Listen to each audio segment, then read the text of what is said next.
Hi, everybody. Welcome back to the Push Podcast. Welcome. I'm Megan. And I'm Sydney. And this is hopefully your one-stop shop for all things evidence, gynecologic, and birthing health related.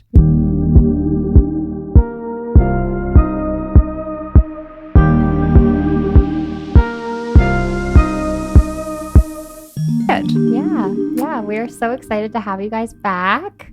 We are going to be talking today all about the husband stitch. Very controversial topic. Very controversial all over social media. So we really wanted to dive into this and really explore it and figure out, where it came from. Yep.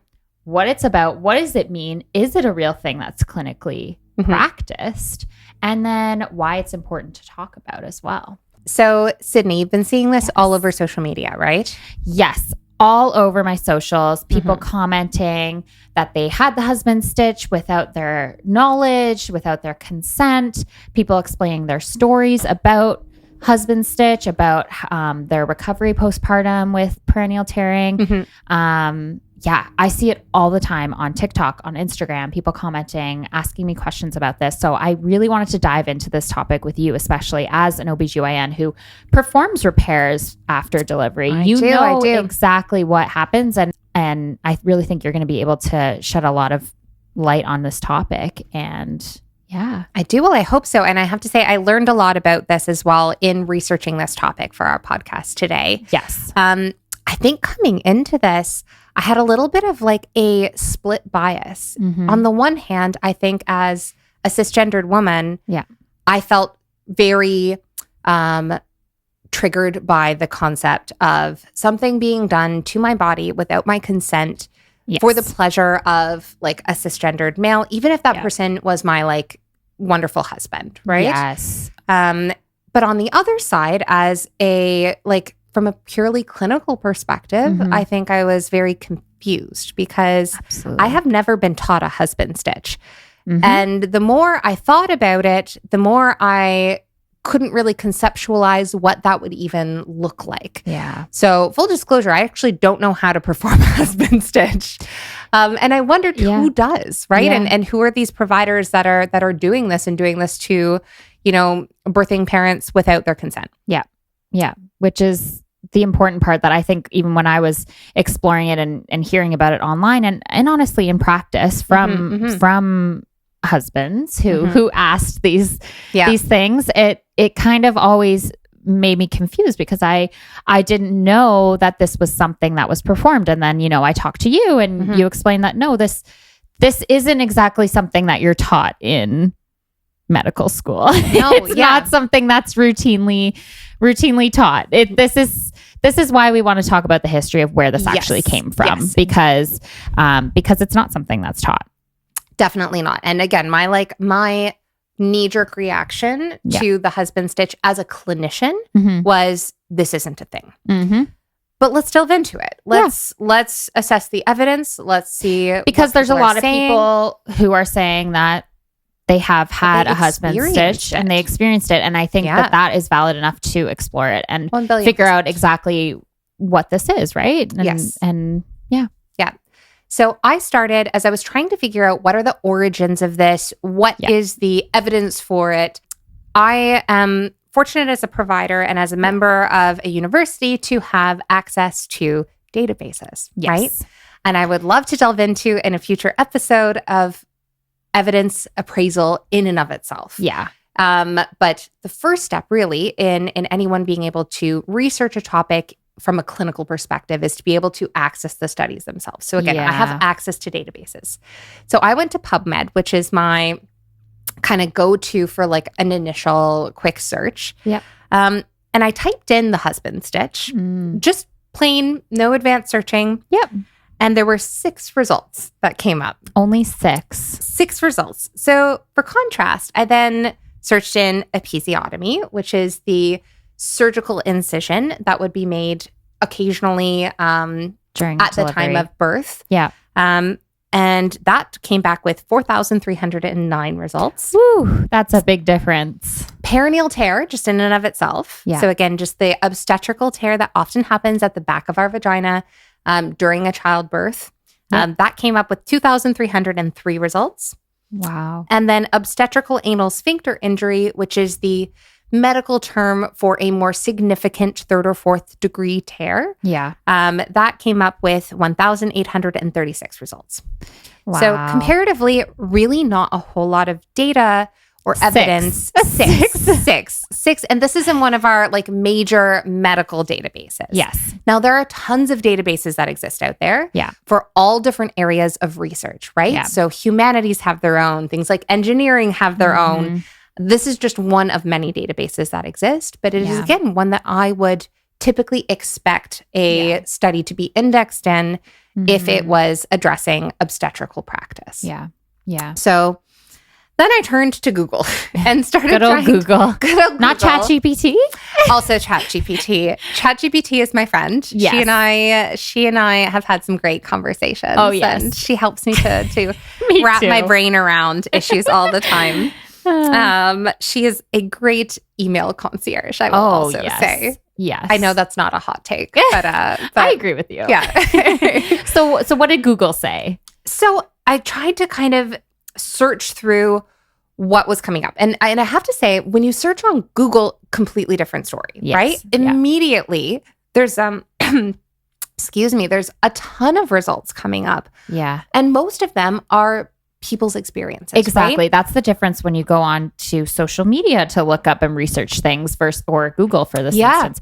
It's all patient experiences, Tons of hits, news articles, Reddit stories, all sorts of things that are describing this concept, right? Of again, and it all kind of centers around a tightening of the vagina, of the perineum, that's done predominantly without someone's consent. For the pleasure of another person. Sorry, guys, technical difficulties. Give me a second. Okay, sorry. Thank you for staying with us. We're back. We're back after a brief intermission. A brief intermission where I like hacked a lung out and needed another glass of water. We're good now, though. Now we're good. So I think that we were kind of trying to get to the root of where this term first started appearing in the literature. And it's actually like really hard to chase down. It seems like the first descriptions of it really have been anecdotal, right? And it's been from women and birthing people who have been describing this like really classic conversation between predominantly like a male authoritative obstetrical provider and a husband who may or may not be good-naturedly joking about adding an extra stitch for him, wink, wink, nudge, nudge. For presumably his pleasure afterwards. And again, I think it like kind of assumes this inherent like laxity of the vaginal tissue after childbirth, which is not necessarily the case and is a whole separate podcast. There is nothing wrong with your vagina after you've had a vaginal delivery or a C-section for that matter. And if you ask a lot of, like if you ask your partner, does it feel different after birth? A lot of times, at least from what I've seen and heard, a lot of times it feels the same. So... But we digress. Anyways, okay. We're not men, actually, but still important to note that it does not completely stretch out to the size of a baby forever. No, do not assume that your vagina or your vulva, which are two separate structures, are inherently irrevocably altered. Yes. Although they may look and feel different to some people, that is not the case for everybody. Exactly. So, everyone is so unique and different. So unique. So the first place that the term the husband stitch, it seems, started to come out, in spite of like this tightening process being described previously, really is, again, it's kind of in the precursors to your socials, right? And like online health forums, right? That women were discussing things, chat rooms, Facebook, right? Yeah. Explaining their patient experiences. Advocacy spaces, right? And also in feminist writing more generally, that was talking about the medical patriarchy and this concept of obstetrical violence, right? Or again, like physical alterations done to women and birthing people without their consent. And historically also most OBGYNs being male providers. Right? I mean, less of it, like there's more female OBGYNs nowadays, but I think historically predominantly men, correct? For sure. And you can see, I think in medicine generally, the roots of paternalism, right? And of significant ethical considerations of consent run deep. Yeah. Right? Yes. And so it's very easy now as a modern provider to feel a little bit defensive when we talk about people not trusting us, right? Because so many of us are genuinely just here to serve our patients. Yeah. A lot of the things I think in general that people describe, husband stitch or not, as, unnecessary interventions are not things I want to do. Yeah. Number one, because my patients' experience is really, really important to me. Yeah. But also at the most selfish root, because I don't want to do things if I don't have to. Yeah. Right? My favorite delivery is a spontaneous, easy vaginal delivery. Right? Yeah. We all want a floor. That's what we want for everyone. That is what we want for everyone and for us. And for us. Yeah. Right? Yeah, exactly. We don't want the stress. But we are trained to also know what to do if that is not the case. Exactly. We train for the worst and we hope for the best. And that's really how all of us operate. Every doctor. And that's how every doctor should operate, right? Yeah. And every provider in medicine, for sure. Exactly. Yeah. There was then a 2017 short story called The Husband Stitch that talks again about a concept surrounding the actual husband stitch or tightening in an obstetrical context is really like a shorter version of this greater discussion of women's sexual autonomy in the short story. Yeah. I did read the whole thing actually as part of my deep dive. How long was this short story? I mean, it was short. It was a short story. It was a short story, but it was a great read. Highly recommend. From 2017. 2017. Okay, Carmen Maria Machado is the author. Okay. And again, fictionalizes this concept as part of a broader exploration of bodily autonomy. Medically, again, we return to this search, right? With PubMed, where it's not broadly acknowledged in the literature. Yeah. Right? It's not specifically called out in any guideline. But I think we do see, even in medical literature, this discussion of a husband stitch indirectly, particularly when we're talking about over repair of perineal tears or overly tight perineal suturing, right? Okay. Dyspareunia or pain with sex, particularly postpartum, right? And then also in a broader discussion of consent and transparency in the obstetrical process, and specifically with respect to perineal repairs. Yeah. So, Sid, what do you think? Yeah. Does this happen, and have you seen this? Yes, I would say that it happens. I think online a lot of people are commenting things like, I'm having painful sex postpartum, or I'm having so-and-so issues, or, my vagina feels different. It feels tighter. It feels something's off. And then they say, I think I had the husband stitch done to me and I didn't know it. That is a very common theme that I see all across social media. Have I ever seen a provider do this quote unquote husband stitch? No. I don't know. That's not a thing. Like you said, that is not something that's practiced or taught. Yeah. Have I heard husbands say, hey doc, can you throw in an extra stitch? Yes, I have heard that before. Yeah, same. It has happened quite a few times. I mean, it's not an everyday occurrence, that's for sure, but it has happened. And usually, awkwardly we laugh and move along because that's not...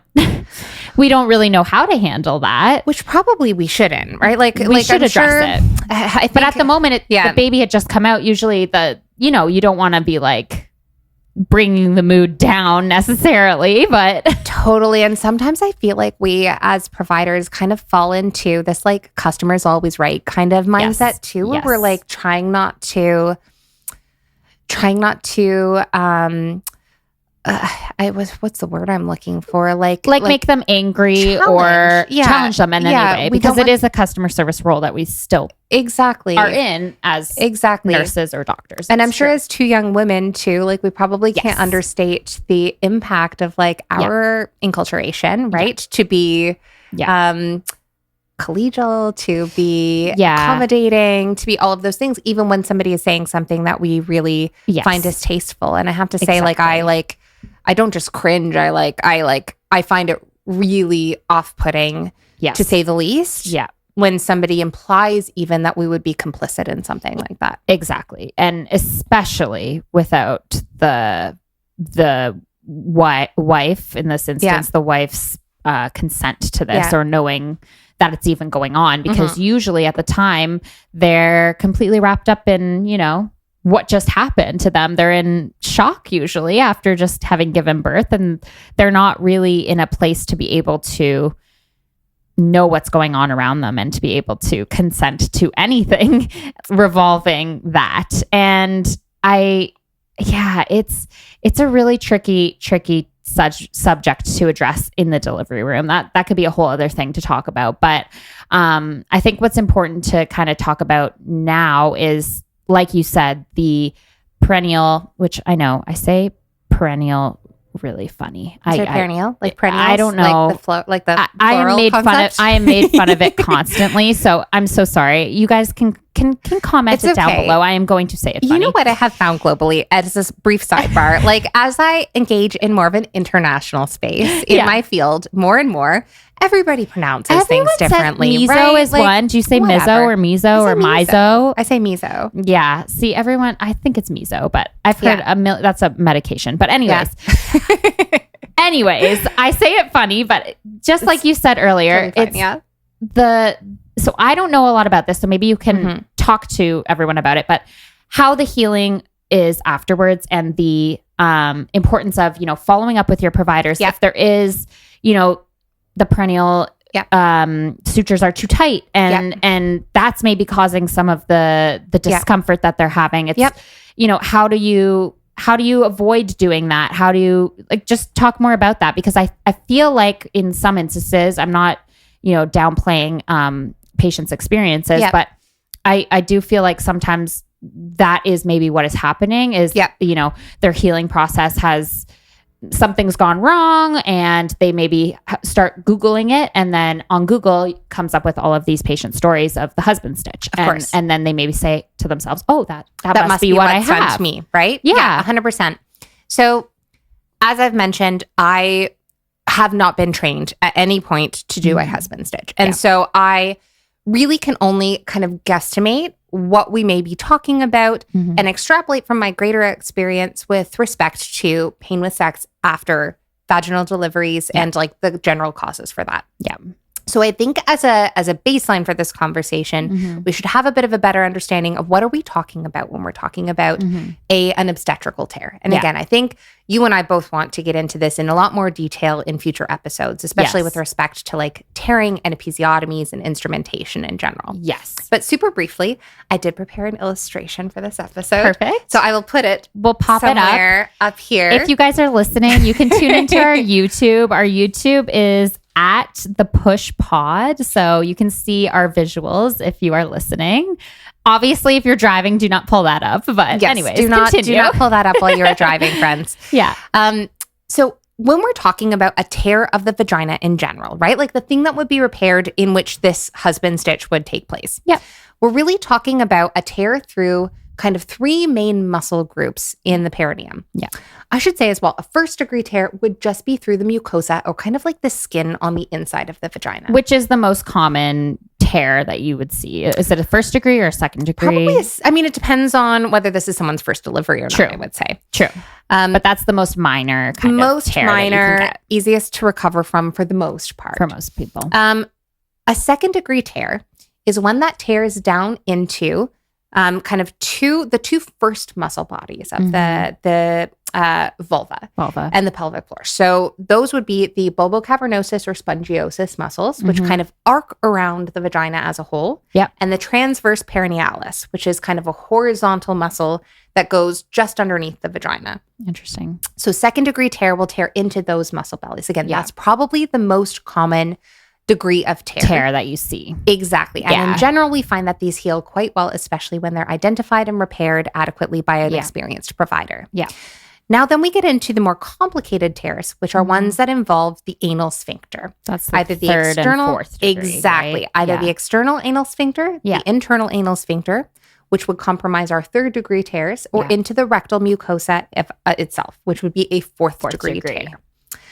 These are our more complicated obstetrical anal sphincter injuries and certainly require really thoughtful reapproximation and prompt identification. So the number one factor that we have found impacts how people do afterwards and whether they experience pain and symptoms and side effects is whether or not it was identified appropriately at the time of delivery. Okay. So some providers might be identifying it as a second degree when it really is a and third miss degree. The fact that it's and there's different classes of third degree tears too as well. So there's just so many different layers and things to look at. And there are different ways to repair them, different suture materials you might use, different techniques depending on, it's not every like you just kind of different or stitch right through everything. Midwife. Yeah. Exactly. So recognizing it and being able to appropriately repair it is super, super, super important. Yeah. So what could we be talking about with an extra stitch? Well, I've done this to Sydney a bunch of times. I've shown her like, there's no just like one stitch that I could take through after I've repaired everything that like makes things tighter. Yeah. So I could put a stitch right now through my arm. I don't know if you can see me guys on the screen, obviously, if you're listening on the podcast. But I'm just kind of like pinching my skin together, right? I could put a stitch through that right now and leave it for a week and then cut it out and my skin would just fall back the way that it was previously. It's not going to attach spontaneously on its own. Exactly. You cannot like meld two epithelialized surfaces or like skin covered surfaces together that aren't meant to go together. Right? You have to have like a cut that's made through them. So first and foremost, you can't just like throw a stitch through and tighten things and expect it to stay tight. And I remember when I first brought up the husband stitch to you, I remember you saying, I don't know what people are sewing together. Like I remember you saying something along those lines. You're like, what are they stitching? Because like practically what would we be doing? Exactly. Right? Like what would we be doing? Yeah. And so the more I thought about it, then I thought, okay, so in the world of urogynecology, which full disclosure, I am not a urogynecologist, I'm a minimally invasive surgeon. Yeah. But in the world of urogynecology, as part of the repair for a pelvic organ prolapse, you may do what's called a perineorrhaphy, which basically involves a laceration at the back of the vagina, very similar to where it would occur for an obstetrical tear, and reapproximation of some of those same muscles we've already talked about to tighten the vagina and shorten the genital hiatus or the opening of the vagina, which again are like important structures for preventing and addressing pelvic organ prolapse. Gotcha. So in theory, could I at the time of an obstetrical tear over tighten those muscles and change the size of the orifice of the vagina? I guess I could. You could. Right? But this would probably be an extensive surgery or no? I mean, again, like, is it something that you can just throw in at the end of a repair? Like, or is this going to take time? Listen, if I was going to do a proper perineorrhaphy, right, it would involve a bit of a different procedure than what I would do traditionally just for an obstetrical tear. Yeah. Right?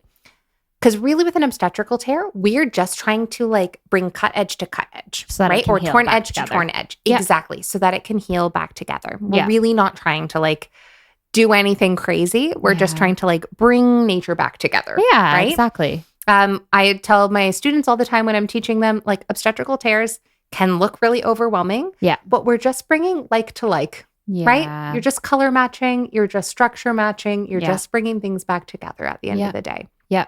I do think it is possible to over tighten by mistake, right?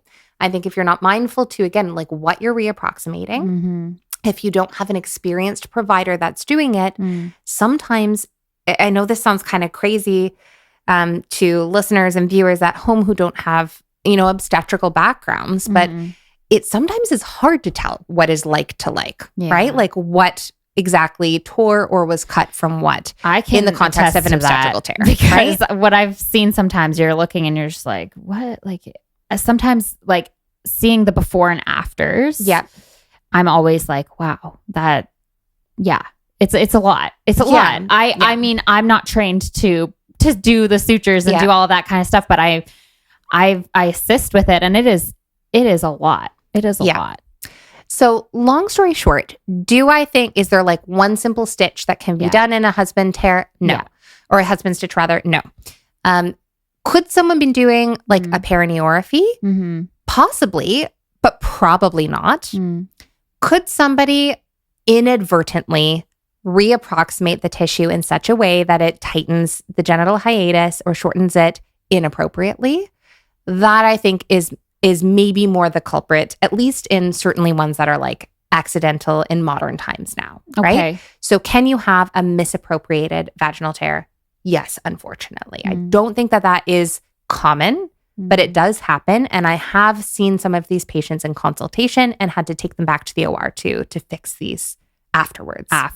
And when do you usually see these issues arise? Is it at the 6-week checkup, or is it months down the road? Like, or is everyone different? I mean, everybody is different, but honestly, Sydney, it's usually when people start trying to have sex again, right? And by sex, I mean like penetrative intercourse, right? Yeah. Because that's usually when people find the most common, symptom I find that people are describing when we're talking about this, like, again, the husband stitch or like tightening is pain, right? It's pain with sex. It's a change in the way that we experience it. And that can be caused by a bunch of different things. And so my main message, I think, that I would want people to know, who may be listening, who may be experiencing pain after sex, or who may think that they have a husband stitch. I can't speak to what happened in anybody's delivery, whether they did or did not have that. But I would absolutely recommend seeing a gynecologist, either your obstetrical provider or a new gynae, because lots of things can cause pain after sex. We can have, again, misappropriation of the tissue, right? So things can literally be too tight. Right? And that does have a solution, right? Either with things like, stretching, dilatation, pelvic floor physiotherapy, or occasionally a surgical pelvic floor physio. Right? That is all, like, everyone, I feel like, brief shout out to the pelvic floor physiotherapies out there. Goodness. Literal angels on this earth. Yes. I saw pelvic floor physiotherapy after my delivery. I am obsessed with her. She's so great. And I think everyone needs to see one. Sometimes as well, people can have something called granulation tissue, which basically is like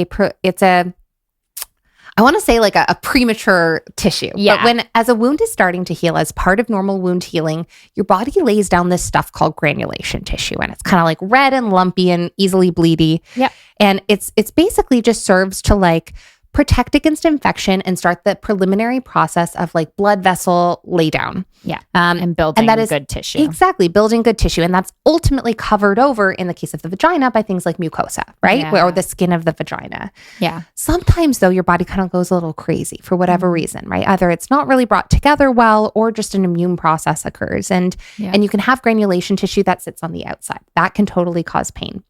Sometimes when we fix obstetrical tears, sometimes the nerves just freak out a little bit, right? And so our body is full of these sensory nerves and our skin is full of them. And sometimes those nerves can perceive pain even when there's not a painful stimulus there. And sometimes that can feel like sharp or burning pain, sometimes like a tearing sensation, even with very minor pressure or something like sexual intercourse, right? And then as well, we can also have pelvic floor dysfunction more broadly, right? The pelvis is full of muscles. And childbirth is inherently traumatic to those muscles, right? Childbirth and pregnancy too, right? Like totally. If I had a joint injury to my shoulder, I think it makes a lot of sense to us that the muscles around that joint would be impacted, right? Even weeks after the injury occurred, right? But we don't think about the pelvic floor in the same way, right? And so oftentimes people do have pelvic floor dysfunction where the muscles aren't working appropriately. They're overly tense. They're misfiring. And that has, a solution in physiotherapy in the same way that other muscle groups and other places in the body would be. So it's impossible for me to know, just hearing that somebody has pain after childbirth, especially with sex, whether it's one of these things or something else entirely, but suffice to say the differential is super broad. Right. But there is a solution too, is what you're saying. If you can reach out to a provider, 100%, your OBGYN or someone else. And, and there's solutions to this, right? You don't have to live your life in pain forever. And, no, please don't. There's solutions. So please don't. Now that we do have evidence for, right? Like the amount of people that experience pain after sex. So there've been a few good systematic reviews, and systematic reviews really are when we try to compile not just one study, right? But multiple studies that looked at the same thing by multiple different centers. And we put all that data in a pool. And then we do something called a meta-analysis, right? Where basically we're able to combine that data to get an even bigger data set to say, okay, is what these people have found in their trials and their studies true or not true, right? Yeah. So it's a really powerful way to assess a topic, and it offers us a lot higher quality of evidence. Yes. So there have been some systematic reviews done on pain after obstetrical tears. Yeah. And some of these, including one by Mensrea et al. In 2019, found that at 3 months postpartum, the prevalence of pain after sex, do you know what the high end of prevalence of pain would be? Guess. 3 months after a vaginal delivery. I have no idea. And this is just a spontaneous vaginal birth. This is not like vacuum or forceps. Really? And they're still having like 3 months. Guess. 3 months, I would guess probably like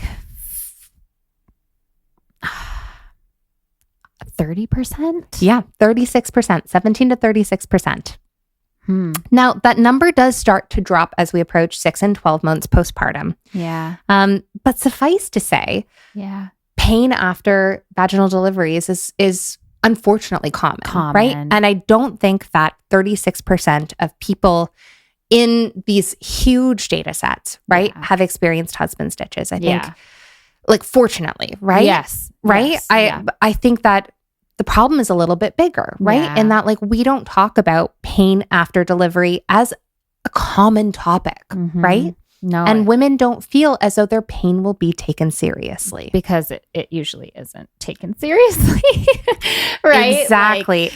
Which is horrible, but it's the truth. And especially when it comes to intercourse, right? Postpartum especially. That's just, I think a lot of women feel shame to talk about it too, and to bring it up to their providers. It's an embarrassing topic. You know, you don't want to talk about it. You don't want to bring it up. You also don't want to necessarily have that issue with your partner too. Like that's, and anyways, it's a whole thing, but it's okay. You're proof that your patients do talk to you about it and there are solutions for it. So please, I promise you, of all your providers, your gynecologist is probably the person that will be hardest to embarrass. Absolutely. Trust me. Yes. I know so many OBGYNs, and there's no topic off limits. Honestly, to an uncomfortable degree. Like, I probably have no conception now of what appropriate dinner topics are. Yes. Like, I probably make people uncomfortable in social situations I more remember than there was like an OBGYN I used to work with who I think you might know. She used to advocate for using I would love to guess Crisco. Who this is. She would advocate for using Crisco as lubricant. I bet I can guess. I remember hearing that, and this was Crisco. This was just a conversation at the nursing station. I don't even know why it was brought up. That's so funny. That's so funny. I mean, so you do not advocate for Crisco? Listen, do I know? Can I point to evidence immediately that it's unsafe? No. Do I recommend using really most food products as lubricant? No. I do know that some people that have recommended coconut oil. Yes, I've heard that. But honestly, just go to a drugstore or a sex store and buy a medical grade lubricant. Buy lubricant. Yes. So listen. Anyways, keep going. So overarching, again, this, I think, irrespective of how common the husband stitch may be, right?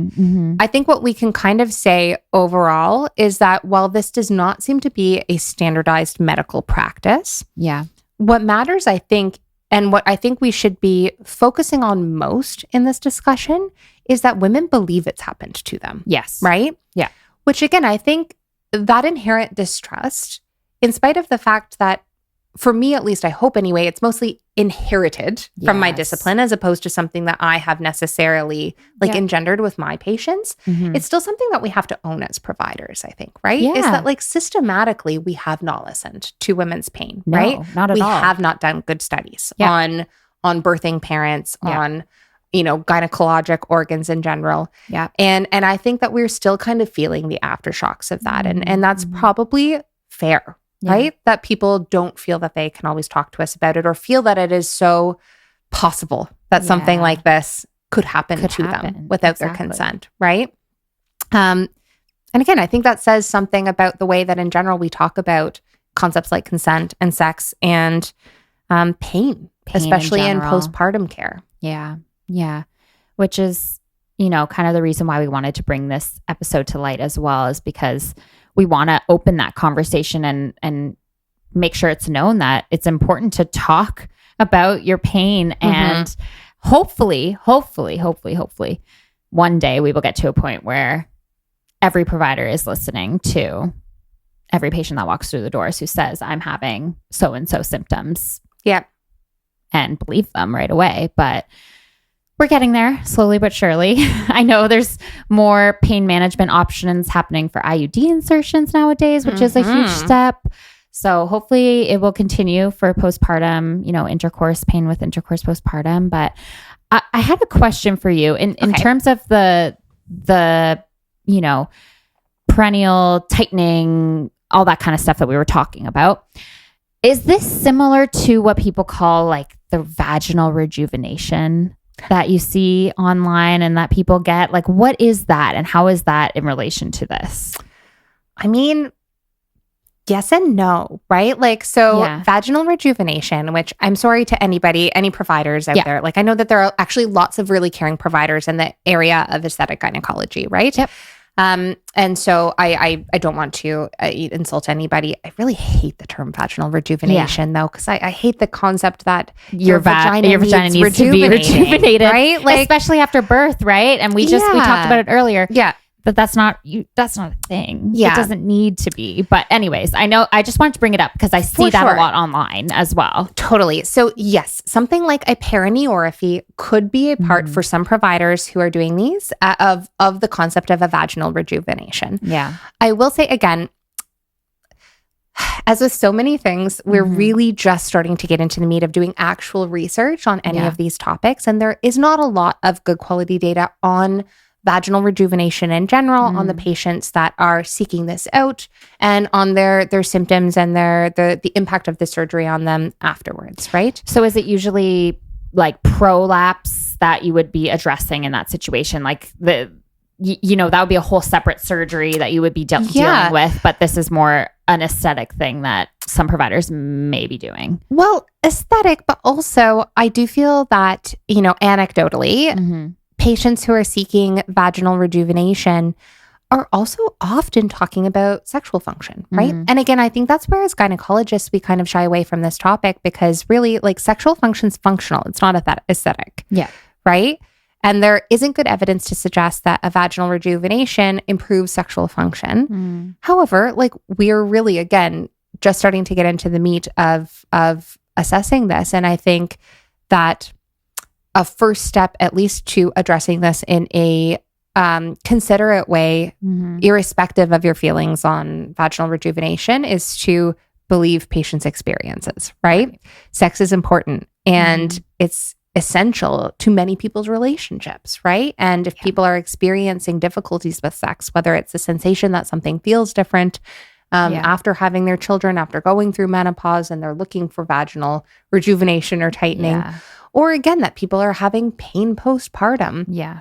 I think taking that pain and that function seriously is the first step in order to, number one, treat your patient, but also to begin to ask the questions that will allow us to develop better evidence in the future that we can feel like we can stand on a little bit more firmly. Absolutely. Absolutely. That's the main point to get across, right? Is that your pain is real and we're working towards hopefully finding solutions for that. And if you're having symptoms, we need to treat those symptoms and we need to find solutions for that, right? For sure. And, the husbands in the room who say these awful comments, like throwing in an extra stitch, that needs to stop. But I mean, for sure.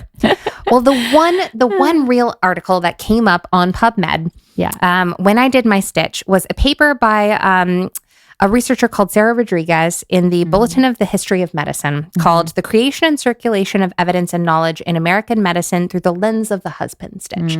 And she talks about exactly this thing. She's interviewed some doctors who say functionally, again, like it doesn't really happen for me, for my practice. It's not necessarily something that I do, but they describe again this triad, this tableau of the authoritative male physician, the joking husband, and the silent laboring woman. Yes. And she uses this as an example and a way to dissect and discuss how research and evidence has evolved with respect to the balance of authoritativeness of paternalism in medicine and of us as providers just kind of deciding something is good for women as opposed to actually asking people their experiences, getting their consent, having them be active participants in the process, and then doing good quality studies to determine the outcomes, right? Yeah. And so I think that's kind of like an overarching theme in our discussion today is that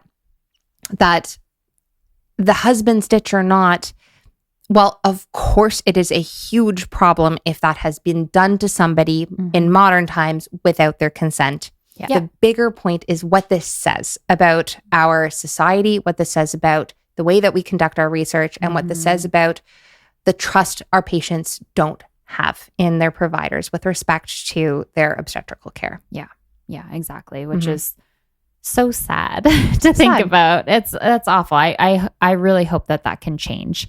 Yeah, I really do. I think so too. And I think that this is the first step, right? Is having these discussions, is talking about this. And rebuilding those blocks one by one. Exactly. Well, guys, if you have any thoughts, any feelings on this, if this is something you feel is done in your hospitals, if comment, talk about it, message us, email us. You can email us at askthepushpod@gmail.com. So ask the push pod, and we will consolidate all of your feedback. We will listen to you. We want to know your stories. We want to hear your experiences. We really do, because I know your experience matters. It really does. And we're here. We're here to read through it. And 100%. And while we obviously cannot be providers to anyone over the internet, right? We cannot necessarily give medical advice or care. We do want to create a space where these conversations can happen and where we can normalize this concept of talking about our postpartum experiences, even the really bad ones, right? And hopefully giving you the tools that you need and that you can use to bring back to your own provider and ask the questions for yourself, and hopefully find a solution for your lived experience. So thank you so much for listening. I hope this wasn't, too much information, but I hope it was the perfect amount. I feel like it's, we could go on for hours and hours and hours about this topic. Yeah, you literally have to I need one of those hooks to drag me off the stage. Exactly. But we really appreciate you all being here. Again, you can find us on Instagram at the.push.podcast. Let me try that again. You can find us on Instagram at the.push.podcast. And we will be posting there every update, any new updates of when we're going to be posting new episodes and all that kind of stuff. And we look forward to hearing from you guys again soon. We will see you next time. Bye.